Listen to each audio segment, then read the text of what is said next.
Sud Radio, l'invité politique,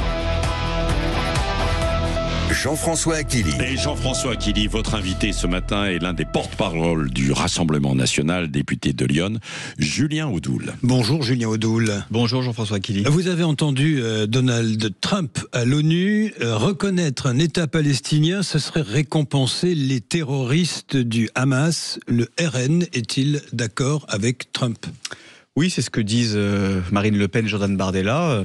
Après les atrocités, les pogroms du 7 octobre 2023, après l'assassinat de 1200 civils visés parce qu'ils étaient juifs, effectivement, le calendrier est totalement mortifère. Donner un État à la Palestine, donner un État surtout au Hamas, c'est effectivement récompenser les viols, récompenser les atrocités, les massacres qui ont été commis le 7 octobre 2023, et c'est intolérable. C'est fou, paradoxe de l'histoire politique de ce pays, de voir le Rassemblement national, vous-même, désormais, qui se pose en protecteur des Juifs de France.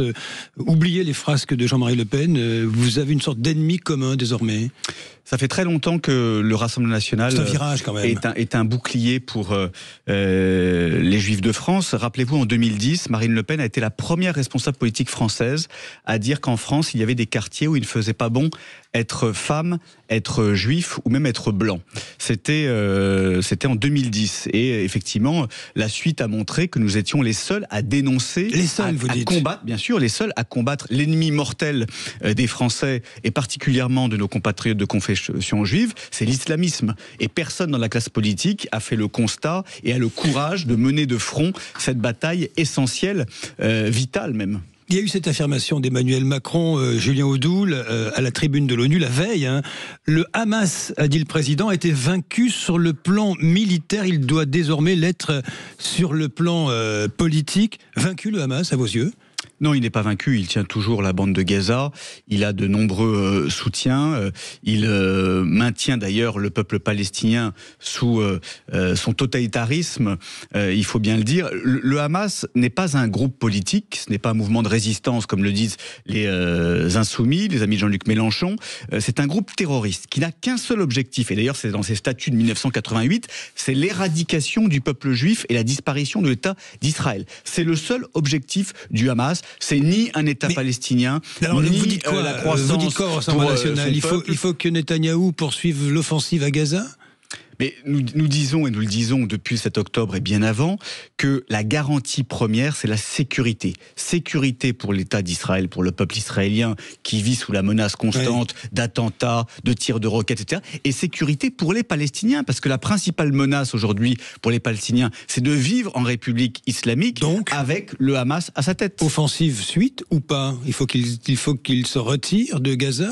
Netanyahou, il faut qu'il poursuive l'offensive. Il faut bien comprendre votre position. Encore une fois, je ne suis pas dans l'état-major israélien. Moi, je regarde cette situation comme un parlementaire. Ça divise beaucoup la population française, l'opinion. Bien sûr, mais ce que je dis aujourd'hui, c'est qu'il faut qu'il y ait un processus, que ce processus doit se faire par étapes. C'est ce que nous souhaitons d'ailleurs avec Marine Le Pen, Jordan Bardella et le Rassemblement national. Nous sommes évidemment pour la solution à 2 États, mais dans un calendrier. C'est ce que dit Emmanuel Macron quand il dit reconnaissance de l'État palestinien, sauf qu'il fait l'inverse. Mais processus progressif de paix, etc. Il y a la même chose au fond. Il ne peut pas y avoir de processus tant que les otages sont toujours dans les tunnels de la mort. Il y a 48 otages israéliens qui sont toujours détenus par le Hamas. Tant qu'il n'y a pas d'autorité politique palestinienne qui soit en mesure de garantir l'existence de l'État d'Israël, ça n'existe pas aujourd'hui. Et tant qu'il n'y a pas, encore une fois, l'assurance que l'État palestinien est véritablement un État. Donc vous dites quoi alors pour la position d'Emmanuel Macron ? Qu'est-ce que c'est ? C'est une faute à vos yeux ou il va trop vite ? Qu'est-ce que vous dites ce matin ? Monsieur Macron se paye de mots. Monsieur Macron jette des illusions à des fins électoralistes, on le sait, veut flatter un électorat qui est le même qu'il a voulu séduire par son refus de participer à la grande marche contre l'antisémitisme. Il faut s'en rappeler. Mais c'est un électorat communautaire, c'est un électorat qui est aujourd'hui capté par la France insoumise, c'est un électorat qu'il croit satisfaire en agitant la bannière palestinienne, en en vérité, il n'apportera que des désillusions et une surenchère permanente. Il ne va pas arrêter les manifestations antisémites, il ne va pas arrêter les pogroms, il ne va pas arrêter la haine antisémite qui se déverse dans notre pays. Pour bien comprendre, vous ne définissez pas l'électorat qu'il si, je le définis très bien. Oui.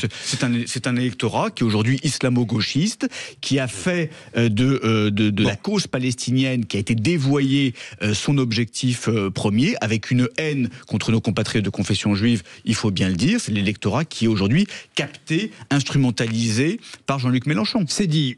Parlons de ce qui se passe dans ce pays désormais, Julien Audoul. Est-ce que vous allez, je reprends la formule d'Éric Revel sur Sud Radio, est-ce que vous allez danser, vous aussi, la Zuckmania, c'est-à-dire, au fond, signer pour la taxe Zuckman?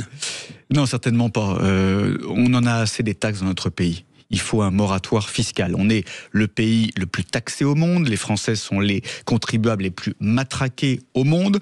On voit qu'on a un taux de prélèvement obligatoire qui est indécent et en contrepartie, on a des services publics qui s'effondrent avec, que ce soit sur l'hôpital, l'éducation, la justice, la police. Taxes. Mais les taxes, il faut arrêter. Il faut Marine arrêter Le Pen, elle parle de rétablir l'ISF. Non, mais c'est pas, encore une fois, il faut arrêter cette surenchère et surtout arrêter de stigmatiser les chefs d'entreprise, ceux qui produisent de la richesse, les petits patrons qui tiennent l'économie française. Voilà, arrêtons cette chasse aux riches, entre guillemets, parce qu'on ne sait pas vraiment à quel niveau on est riche dans notre pays, mais très clairement, tout ça est contre-productif, à la fois socialement et économiquement. Et Marine Le Pen veut rétablir l'ISF. Non, elle ne veut pas rétablir l'ISF, elle veut transformer l'ancienne ISF en impôt sur la fortune immobilière, financière, pardon, et transformer l'impôt sur la fortune immobilière en impôt sur la fortune financière, justement pour... c'est pas très clair. C'est très clair, c'est très clair. En fait, nous, ce que nous souhaitons, c'est pas taxer le patrimoine enraciné, c'est-à-dire pas s'en prendre au contribuable qui a pendant des années participé à l'économie de notre pays et qui a acheté sa maison, voilà, et qui va être taxé parce qu'il a acheté sa maison. Nous, ce que nous souhaitons, c'est taxer tout ce qui est plus-value. Alors, les patrons, Patrick Martin, le patron du MEDEF, veut faire un grand meeting. Il a raison, oui, non, contre les taxes. Les patrons qui mobilisent, c'est assez inédit quand même. Non, alors c'est pas vraiment inédit. Il y a eu plusieurs mouvements de. Mais là, c'est particulier. Ça intervient à un moment particulier. Mais c'est vrai qu'il y a un ras-le-bol. Vous soutenez ? Non, mais moi, je soutiens le ras-le-bol. Je comprends effectivement le ras-le-bol de chefs d'entreprise qui en ont marre d'être les vaches à lait, qui en ont marre de payer, alors que l'État ne fait pas les efforts, alors qu'il ne fait pas les économies. On ne fait pas les économies sur le train de vie de l'État, sur la communication, donc sur les agences, les comités théodules. Des patrons. Vous dites oui au meeting des patrons. Encore une fois, ils se manifestent comme ils l'entendent. Moi, j'observe que quand on demande des efforts toujours aux mêmes, effectivement, il y a un problème et l'État, par la politique qu'il mène, par son refus de lutter contre les gaspillages, par son refus de lutter contre l'immigration de guichet social qui nous coûte un pognon de dingue, devrait déjà faire des économies dans ces domaines-là. Sébastien Lecornu consulte encore et toujours, ça fait 15 jours qu'il est en poste. Là, ce sont les syndicats qui viennent chez lui à Matignon aujourd'hui. Julien Audoul, c'est la bonne méthode, parce qu'il ne se passe rien et on a 3 semaines de silence. C'est le monde du silence pendant 3 semaines. C'est bien ou c'est pas bien ? Oui, alors je ne sais pas si ce sera 20 milieux sous les mers ou le Titanic peut-être, mais effectivement, Monsieur Lecornu voit que ses marges de manœuvre sont extrêmement réduites parce que la donne est la même. Il n'y a pas de majorité et surtout, il y a un besoin de rupture. Nous le disons au Premier ministre, Marine Le Pen, Jordan Bardella l'ont redit lors de leur entretien à Matignon. Il faut la rupture avec le macronisme. C'est simple, c'est clair, c'est net. Voilà. Si Monsieur Lecornu veut continuer dans la politique qui est menée depuis 8 ans, il sera censuré. S'il a le courage et l'audace de rompre, c'est-à-dire d'appliquer une autre politique qui est souhaitée et portée par 11 millions de nos électeurs, il aura peut-être une chance de s'en sortir. Alors il y a un point précis, la gauche réclame la suspension, le Parti Socialiste, la suspension de la réforme des retraites. C'est oui ou c'est non pour vous ?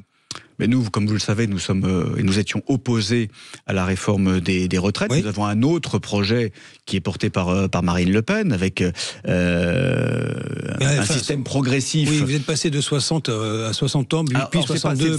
C'est pas un âge de départ, c'est des annuités, c'est 42 annuités. Il faut suspendre ou pas ? Mais encore une fois, cette réforme est injuste socialement et elle est inefficace économiquement. Voilà, tout le monde le sait. Mais il y a évidemment d'autres mesures à appliquer dès maintenant pour rendre de l'argent aux Français et des marges de manœuvre à notre pays. Je le dis, il y a 60 milliards à récupérer sur le train de vie de l'État, les comités Théodule, les agences inutiles. Sur le service public de l'audiovisuel, par exemple, c'est 4 milliards au hasard. Et puis, vous avez l'immigration de guichet social qui est l'éléphant au milieu du couloir que personne ne veut toucher, qui nous coûte un pognon de dingue. Vous ne répondez pas sur la suspension, en fait.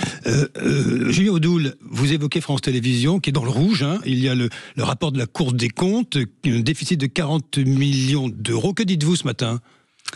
Je dis que c'est malheureux que ce soit le contribuable qui paye. Ce sont les Français qui payent pour ce service public, qui n'est plus public, il faut bien le dire. C'est un service de gauche, avec une idéologie de gauche, qui vise à rééduquer les Français, quelquefois à les insulter, à les infantiliser. Tout ça est intolérable. Et c'est vrai, quand on a entendu les leçons, les dictates de Madame Ernotte, tout ça montre bien qu'il y a une déconnexion totale de ce service public qui est à des années-lumière de ce que veulent les Français. Marine Le Pen, elle dit privatisation. C'est toujours d'actualité au Rassemblement national. Donc, si vous êtes demain au pouvoir, vous privatisez le service public. Évidemment, c'est 4 milliards d'euros que nous pourrions récupérer. Aujourd'hui, les Français ne comprennent pas pourquoi ils paient pour des programmes, des chaînes où, encore une fois, il n'y a pas de pluralisme politique, bien souvent, et où il y a une hostilité croissante, que ce soit à notre culture, à notre histoire. Il y a un projet de réduction de la voilure et d'une BBC à la française. Pourquoi pas aller vers ce projet ? Non, mais aujourd'hui, je pense qu'il n'est plus viable et il n'est plus souhaitable que les Français paient pour un service public de l'audiovisuel qui a montré depuis des années son orientation et son hostilité vis-à-vis du pluralisme. Donc vous dites dissolution de façon ferme. Privatisation. Et dissolution aussi. En quelque sorte, j'entends dissolution dans tout ce que vous dites depuis quelques minutes. Là, vous allez vers la dissolution en réalité. C'est pas nous qui décidons, ce sera le président de la République. Nous souhaitons effectivement un retour aux urnes pour que les Français puissent trancher cette crise politique et institutionnelle.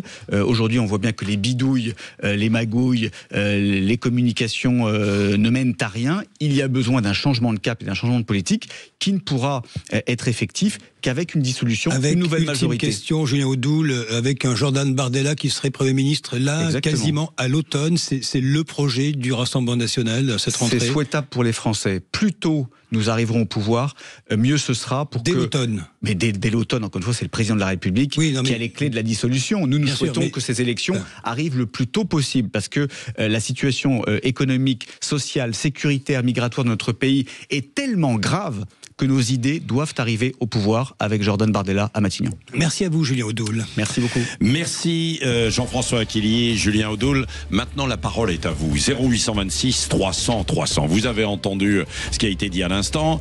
La Zoukmania, inventée par évidemment Éric Revel. Est-ce que vous prenez la défense des patrons attaqués par certains, Thomas Piketty et Zuckman notamment, ou pas? Ils envisagent de faire un grand meeting. Qu'en pensez-vous? Est-ce que c'est une bonne idée ou pas? Il y a une forme de chasse qui est lancée aux riches aujourd'hui. On l'a dit dans l'interview à l'instant. Jean-François Aquilier reviendra aussi d'ailleurs tout à l'heure à 9h30 et vous aussi bien sûr à l'instant. Et puis on va revenir aussi sur Trump qui est allé à la sulfateuse hier dans son discours en fait à l'ONU autour de l'immigration et beaucoup d'autres sujets, et même aussi sur la guerre d'Ukraine. Il a eu un discours assez étonnant. On va essayer de tout décrypter dans un instant avec vous aussi au 0826 300 300 sur Sud Radio.